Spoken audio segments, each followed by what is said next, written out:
시청자 여러분 안녕하십니까? 헬로티비 뉴스입니다. 새해가 밝았지만 경기 침체와 더불어 한층 팍팍해진 부천시의 살림살이에 올해 주요 사업들의 향방도 변화가 불가피한 상황입니다. 지역사회 현황과 주요 정책을 들어보는 신년 인터뷰 순서. 오늘은 9대 부천시의회 후반기를 이끌고 있는 김병전 부천시의회 의장을 만났습니다.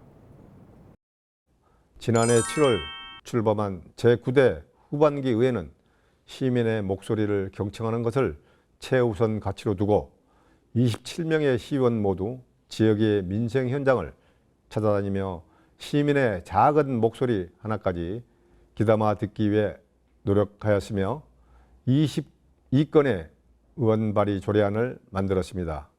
2024년 행정사무감사에서는 의원들이 축적된 의정 경험을 바탕으로 부천시 현안을 세심히 점검하고 지역 주민들의 불편사항을 신속히 개선하여 시민들의 삶의 질을 향상할 수 있도록 하였습니다. 부천시 재정 여건과 개별 사업의 타당성과 시급성을 종합적으로 검토하여 2025년도 예산을 심의하였습니다. 도서관 관련 사업, 여성, 장애인, 일자리 지원 사업 등 시민의 삶의 질에 직접적인 영향을 주고 사회적 약자를 위한 예산은 증액을 하고 타당성과 시급성이 부족한 예산은 삭감을 하여 집행부로 하여금 어려운 재정 여건 속에서 편성된 예산이 시민이 체감하는 사업에 보다 효율적으로 집행되도록 하였습니다. 부천시의회는 경제위기를 기회로 만들기 위해 사회 구성원 모두의 지혜와 역량을 모아 지역경제 활성화 관련 정책이 실효성 있게 추진되도록 의정활동을 집중하겠습니다. 전통시장과 골목상권 활성화로 민생경제를 살리고 소상공인과 중소기업인을 위한 지원을 강화하여 기업하기 좋은 환경을 조성하겠습니다. 또한 부천, 대장, 도시첨단 산업단지 조성과 중동 1기 신도시 정비 및 원도심 정비 사업, GTX B노선, 대장 홍대선 등이 속도감 있게 추진되어 부천의 새로운 경제 활력을 불어넣고 도시의 경쟁력을 높이겠습니다. 부천시의회 27명의 여야 의원들은 부천 시민의 안정된 삶과 지역경제 활성화가 공통된 의정활동 목표임을 함께 인식하고 있습니다. 계엄과 탄핵 정국 속에서 중앙 정치권이 협치를 통해 민생을 돌보는 정치를 국민들께 보여주지 못하고 있는 것 같아 안타깝습니다. 혼자서 해내는 일의 성과보다 많은 사람들이 서로 협력할 때 일의 속도와 강도는 더 효과적으로 추진될 수 있을 것입니다. 부천시 의회는 정치적인 이해관계를 떠나 양당의 협의와 공감대 조성으로 시민 행복과 부천 발전을 위한 정책이 차질 없이 이어지도록 하겠습니다.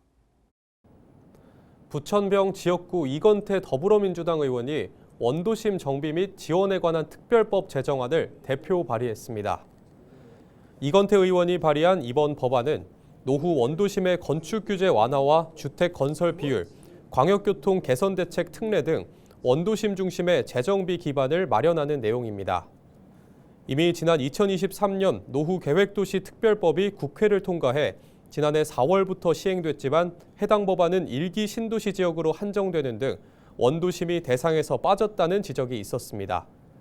부천의 소사구 심곡본동과 괴한동, 역곡 3동, 송내동 등 일대는 도시 정비가 필요한 부천의 대표 원도심으로 꼽히고 있습니다. 인천시 교육청이 뉴질랜드 링컨 대학교와 손잡고 글로벌 인재 육성에 나섭니다. 시교육청은 최근 동아시아 국제교육원에서 링컨대와 온라인 업무 협약을 맺었습니다. 협약식에는 도성훈 교육감과 그랜트 에드워즈 링컨대 부총장 등 양 기관 관계자는 물론 주한 뉴질랜드 대사관 케이리 한국 담당관도 참석했습니다. 이번 협약으로 시교육청은 우수 고등학생을 선발해 링컨대 교육감 명의로 추천할 수 있게 됩니다. 링컨대도 자체 심사를 거쳐 학생들에게 입학과 장학금 혜택을 제공할 계획입니다. 한편 1878년 개교한 링컨대는 농업 분야에서 명성이 높은 뉴질랜드 종합대학으로 세계 단과대에서 3,600여 명의 학생이 재학 중입니다. 설 연휴가 다가오면서 명절 선물과 제수용품 소비가 늘고 있습니다.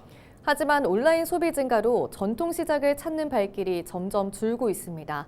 이관성 기자가 보도합니다. 인천의 한 농산물 도매시장입니다. 설 연휴가 다가와 점포 매대에는 선물용 과일들이 가득합니다. 상인들은 명절 과일 선물을 미리 구입해 보내려는 손님들을 기다리고 있습니다. 하지만 명절 특수는 아직 보이지 않습니다. 해년마다 조금씩은 달라져. 해년마다 명절 때 보면 항상 좀 달라요. 그전 같으면 이제 회사 같은 데서 택배들도 많이 하고 이제 본인들 조그맣게 친지 지인들한테 보내기도 하고 그런데 올해는 많이 줄어들었다고 하는 것 같아요. 설 연휴 대목을 기대하는 곳은 전통시장도 마찬가지입니다. 명절 선물이나 제수용품을 대형 유통마트보다 10에서 20% 이상 싸게 살 수 있지만 손님들의 발길이 예전 같지 않습니다. 정부와 지자체가 온누리 상품권 환급과 지역 화폐 할인 등 다양한 혜택을 지원하고 있지만 큰 효과를 기대하기 어려운 상황입니다. 설 연휴를 앞두고 전통시장이 대목이라는 말은 이제 옛말이 돼버렸습니다. 온라인 소비가 늘고 명절 연휴에 여행을 가는 문화가 늘면서 전통시장을 찾는 발길은 점점 줄고 있습니다. 소상공인진흥공단 통계 자료를 보면 전국 전통시장 일평균 방문객은 지난 2019년 5,400여 명에서 2023년 4,000여 명으로 26% 이상 줄어든 것으로 나타났습니다. 온라인 소비가 계속 늘고 있기 때문입니다. 같은 기간 온라인 소비는 해마다 성장해 전체 소매 판매액의 30% 가까이까지 비중이 늘어났습니다. 음식료와 농축수산물, 신선식품까지 소비 품목이 늘어나 소비 비중은 계속 늘고 있습니다. 전통시장에서도 손님을 붙잡기 위해 최근 온라인 유통을 병행하고 있지만 대형 유통 플랫폼을 견제하기엔 역부족입니다. 전통시장 상인들은 다가오는 주말 설 제수용품을 직접 사러 오는 손님들이 늘어나기만을 기다리고 있습니다. 헬로티비 뉴스 이관서입니다. 올해 설 차례상 비용은 서울 전통시장 기준 22만 원이 들 것으로 보입니다. 서울시 농수산식품공사가 발표한 설 차례상 비용을 보면 전통시장 구매 비용은 22만 4천 원으로 대형마트 기준 25만 8천 원보다 13.4% 저렴한 것으로 나타났습니다. 전통시장은 대형마트보다 배와 곶감, 고사리와 대파, 동태와 돼지고기 등이 저렴했고 대형마트는 사과와 무, 쌀과 밀가루 등이 전통시장에 비해 저렴했습니다. 한편 가락시장에 인접한 가락몰의 구매 비용은 21만 4천 원으로 지난해에 비해 5.3% 상승했지만 전통시장에 비해 4.3%, 대형마트와 비교해 17.1% 가격이 낮았습니다. 경기도가 20일 전세피해 지원센터 피해 상담 물건을 1회 이상 중개한 511개 개업 공인중개사를 대상으로 부동산 중개거래에 대한 불법 행위를 점검한 결과 78개 업소의 불법 행위 85건을 적발했다고 밝혔습니다. 경기도는 시군 합동으로 지난해 10월 21일부터 12월 13일까지 특별 점검을 진행했습니다. 점검 대상은 경기도 전세 피해 지원센터 피해 상담 물건을 1회 이상 거래한 공인중개사 400여 곳과 도내 시군에서 신축 빌라 밀집 지역 등을 고려해 선정한 공인중개사 67곳 등 총 511곳입니다. 경기도는 85건 가운데 임대차 계약을 중개하면서 중개 수수료를 초과해 받은 10건을 포함해 12건을 수사 의뢰했습니다. 그동안 전세 피해 접수와 지원이 서로 다른 기관에서 진행돼 시민들이 불편을 겪었지만 앞으로는 통합 운영돼 불편이 해소될 것으로 보입니다. 인천시는 전세 피해 지원과 관련된 시민 불편을 해소하기 위해 기존의 이원화된 지원 체계를 부평에 위치한 인천시 전세 피해 지원센터로 통합 운영한다고 밝혔습니다. 이에 따라 전세 피해 지원센터에서 피해자 신청과 법률, 금융 상담뿐 아니라 인천형 주거 안정 지원 사업인 대출이자 지원과 월세 한시 지원, 이사비 지원, 보증료 지원, 긴급 생계비 지원도 종합적으로 지원받을 수 있게 됩니다. 한편 전세 사기 피해자법이 오는 5월 30일에 종료될 예정으로 국가 또는 인천시 등의 지원을 받기 위해서는 해당 기간 내 반드시 피해자 신청을 완료해야 합니다. 전세 사기 피해자로 결정된 후 각종 지원 정책은 3년 이내에 신청해야 하며 2024년 9월 10일 이전에 피해자로 결정된 경우는 2027년 9월 9일까지 유효합니다. 인천시가 소상공인 경영 안정자금을 이달 22일부터 조기 지원합니다. 총 지원 규모는 250억 원입니다.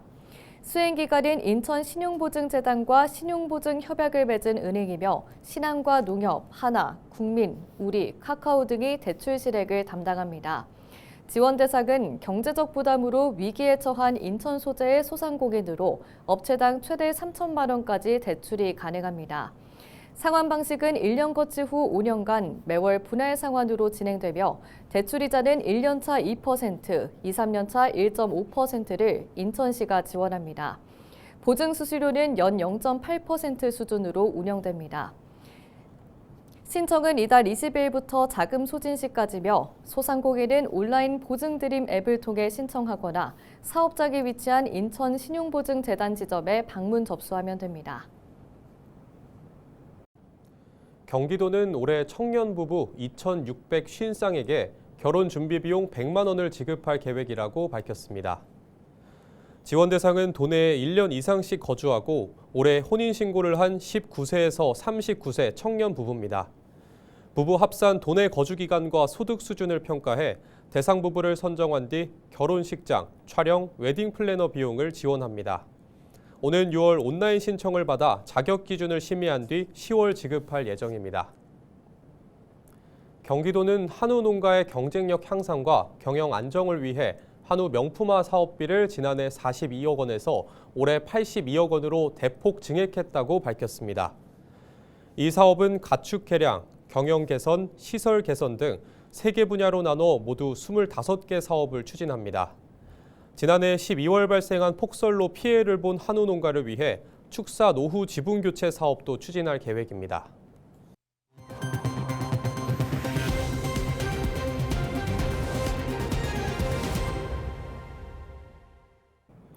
경기도가 최대 월 60만 원을 지원하는 경기형 가족돌봄 수당 신청을 오는 2월 3일부터 받습니다. 경기형 가족돌봄 수당은 경기도의 대표 복지정책 시리즈인 360도 언제나 돌봄 중 하나로 2023년 12월 인구톡톡위원회에서 논의된 안건이 실행된 사례입니다. 경기도는 올해 화성 등 18개 시군의 양육공백 가정 5천여 가구를 선정해 지원합니다. 돌봄비를 받는 돌봄 조력자인 조부모 등 사촌인의 친인척은 타 지자체 거주자도 가능하지만 사회적 가족인 이웃 주민은 대상 아동과 같은 읍면동에 거주해야 하며 동일 주소 읍면동에 1년 이상 거주한 경기도민이어야 합니다. 인천시가 설 연휴를 맞아 감염병 대응을 강화하기로 했습니다. 시는 군구보건소, 보건환경연구원 등과 함께 설 연휴인 오는 25일부터 30일까지 호흡기 감염병과 물식품맥의 감염병, 해외 유입 신종 감염병이 확산하는 것을 막겠다고 밝혔습니다. 이를 위해 12개 반 1일 28명씩 총 168명의 비상대책반을 구성해 운영합니다. 또 독감을 비롯한 호흡기 질환에 대응하기 위해 발열 환자 클리닉 6곳을 운영하고 입원 치료를 위한 진료협력병원 18곳도 가동할 계획입니다. 고위험군인 60세 이상 고령자와 12세에서 59세 면역 저하자, 기저질환자는 설 연휴에 문을 여는 의료기관과 지정약국에서 먹는 치료제를 받을 수 있습니다. 시는 격리병상과 발열클리닉, 협력병원 등이 원활하게 운영될 수 있도록 하고 시민들이 안전하고 건강한 설명절을 보낼 수 있게 지원하겠다고 설명했습니다. 지난해 인천 지역 직업계 고등학교 졸업생 41명이 공무원과 교육공무직에 최종 합격한 것으로 나타났습니다. 이번에 합격한 졸업생은 국가직 지역인재 9급 17명을 비롯해 인천시교육청 지방공무원 13명 등입니다. 이상으로 뉴스를 마칩니다. 시청해주신 여러분 고맙습니다.